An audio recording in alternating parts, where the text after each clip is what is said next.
বান্দার অন্তর, অন্তরের মধ্যে বান্দা কি বলে, কাকে ডাকে, কাকে স্মরণ করে, আমাদের মনের খবর জানেন কে?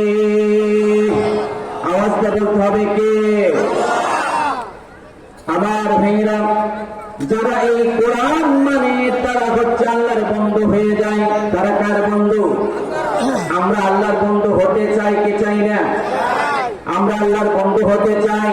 আল্লাহ বলেন, আল্লাহু ওয়ালিয়ুল্লাযীনা আমানু ইউখরিজুহুম মিনাজ-যুলুমাতি ইলান-নূর। আল্লাহু আকবার।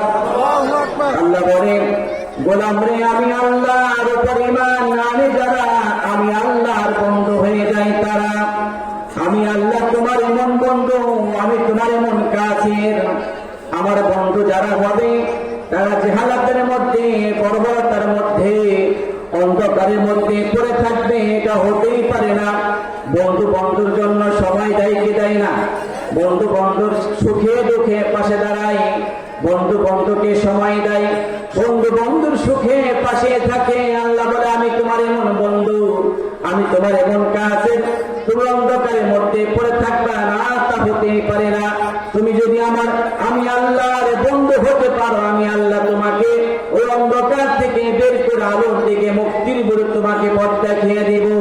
সুবহানাল্লাহ। আমার ভাইরা, আর যারা কোরআন মানবে না, কোরআন অনুসরণ করবে না, তারা হলো শয়তানের বন্ধু। শয়তানের বন্ধু হতে চান কে কে? আছেন কেউ? শয়তানের কেউ বন্ধু হতে চায় না। আল্লাহর বন্ধু সবাই হতে চাই। আমরা যদি আল্লাহর বন্ধু হতে পারি, তাহলে আমাদেরকে জান্নাত দিবেন কে? আমাদেরকে জান্নাত দিবেন কে? আল্লাহ আমাদেরকে আল্লাহর বন্ধু হওয়ার তৌফিক দান করুন, বলি আমিন। আমার ভাইরা, আজকে আপনারা মাহফিলে এসেছেন, এই যে একজনের চেহারা এক রকম, একজনের চেহারার সাথে আর একজনের চেহারার কোনো মিল নেই। আবার সিরতে মিল নেই, রগের মিল নেই, ভগের মিল নেই। এই যে এটা আল্লাহর নিদর্শন, এটা আল্লাহর কুদরত। এই কুদরত কার? আল্লাহ তাআলার। আল্লাহ বলে, গোলাম রে, এই যে নিদর্শন, এই যে কুদরত, আমি আল্লাহকে তোমরা যদি ডাকন স্মরণ করো, তাহলে আমি আল্লাহ তোমাকে স্মরণ করে চাইতেও বেশি।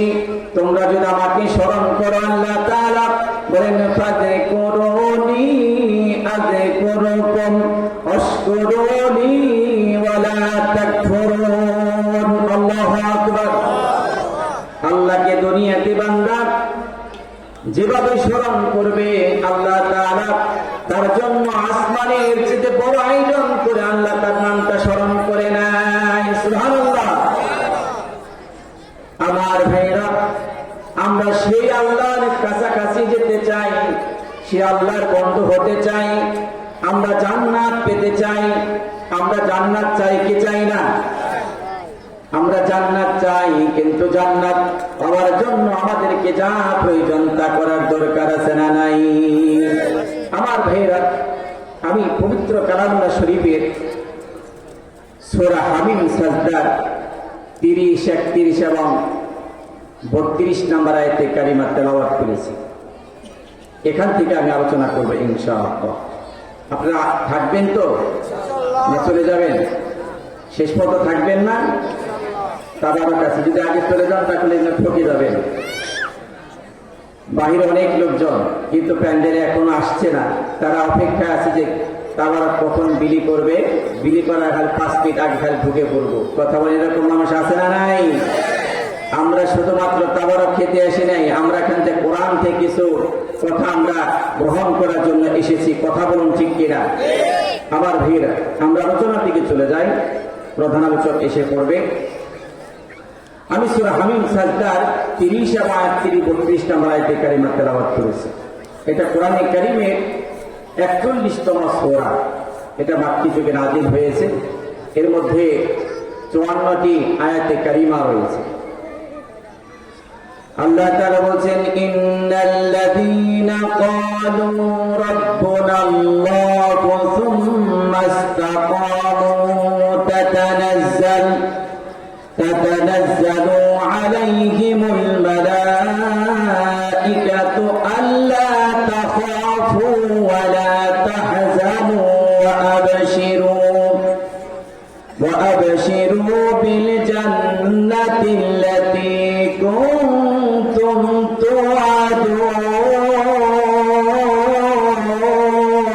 الله أكبر আল্লাহ বলেন যারা বলবে ইন্নাল্লাযীনা ক্বালু রাব্বুনাল্লাহ, যারা বলে আমার রব আল্লাহ, আমাদের রবকে আমাদের রবকে দুহাত জাগে আমাদের রবকে আল্লাহ। আল্লাহ বলেন যারা বলবে ইন্নাল্লাযীনা ক্বালু রাব্বুনাল্লাহ, যারা বলে আমার রব আল্লাহ, সুম্মা ইসতাকামু তাতানাজ্জাল, এর উপরে দৃঢ় থাকে, অটল থাকে, অবিচল থাকে, ইস্তেকামাত থাকে, যারা থাকতে পারে আল্লাহ বলেন তাতানাজ্জালু আলাইহিমুল মালাইকা, তাদের জন্য আল্লাহ তাআলা একজন ফেরেশতা নাযিল করে দেন। বলেন সুবহানাল্লাহ। আল্লা তাখাফু ওয়া লা তাহজানু ওয়া আবশিরু বিল জান্নাহ।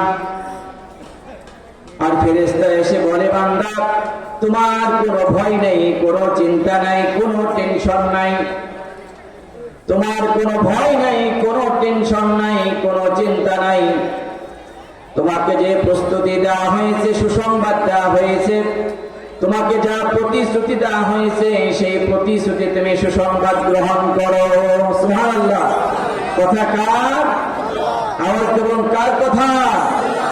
আল্লাহর কথা। আমার ভাইয়েরা, তাহলে আমরা যদি ব্যাখ্যার দিকে চলে যাই, তাফসীর ইবনে ফি জিলালিল কোরআন থেকে ব্যাখ্যা বলছি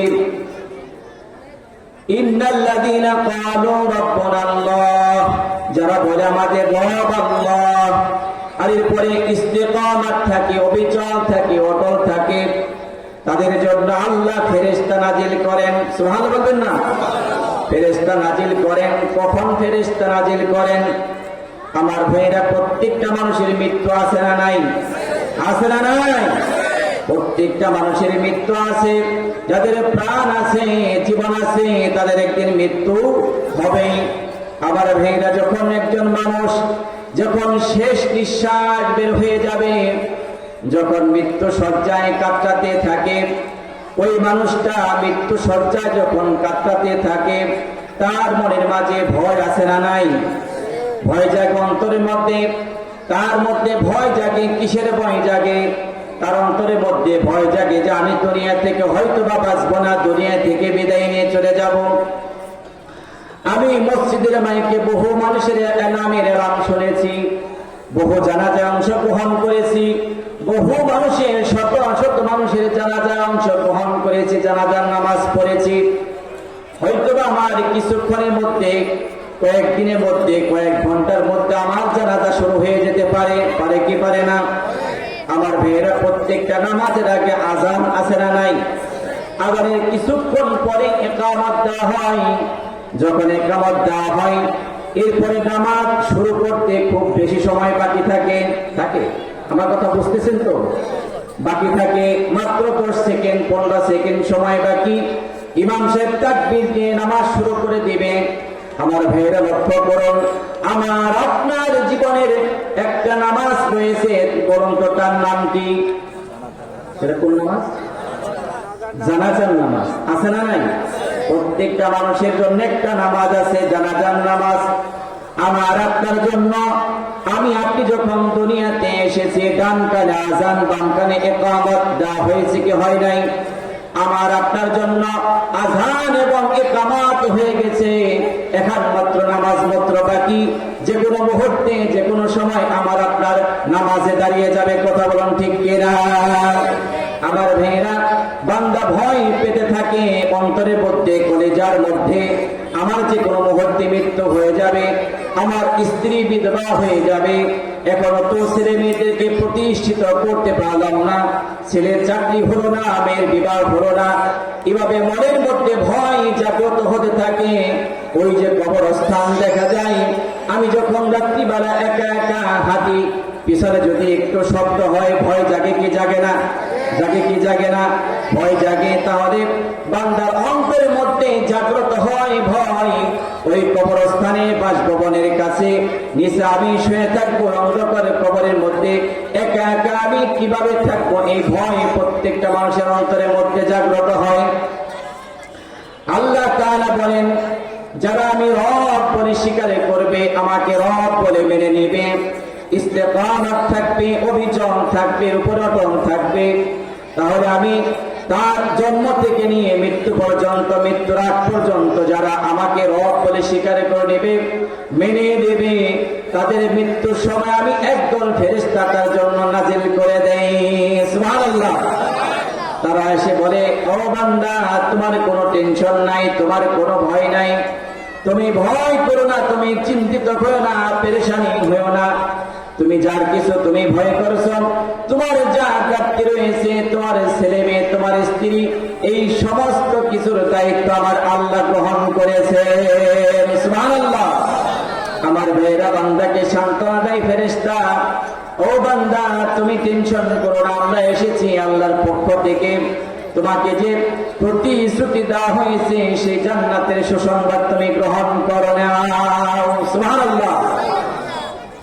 আমার বন্ধুগণ, আল্লাহ তাআলা পরক্ষণে পড়াতে বলছেন, নাহানু আউলিয়াউকুম ফিল হায়াতিদ দুনিয়া ওয়া ফিল আখিরাহ ওয়া লাকুম ফিহা মা তাশতাহি আনফুসুকুম ওয়া লাকুম ফিহা মা তাদউন।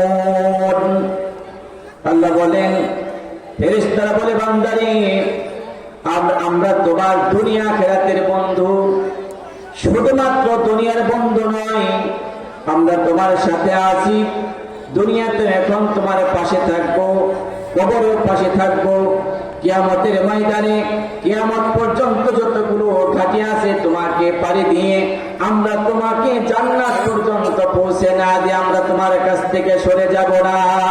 সুবহানাল্লাহ বলেন। আমার ভাইয়েরা, প্রত্যেকটা মানুষ মৃত্যুর শয্যায় একদিন কাতরাবে, প্রত্যেকটা মানুষের মৃত্যু হবে।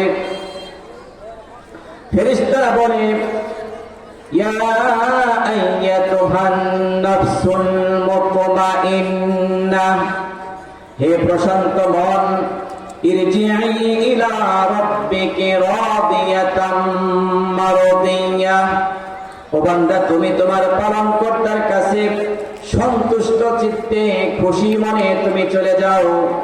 আল্লাহ বলেন, ফাদখুলি ফি ইবাদি, অতঃপর আমার বান্দাদের অন্তর্ভুক্ত হয়ে দাও, ফাদখুলি জান্নাতি, আমার জান্নাতে প্রবেশ করো। সুবহানাল্লাহ বলেন।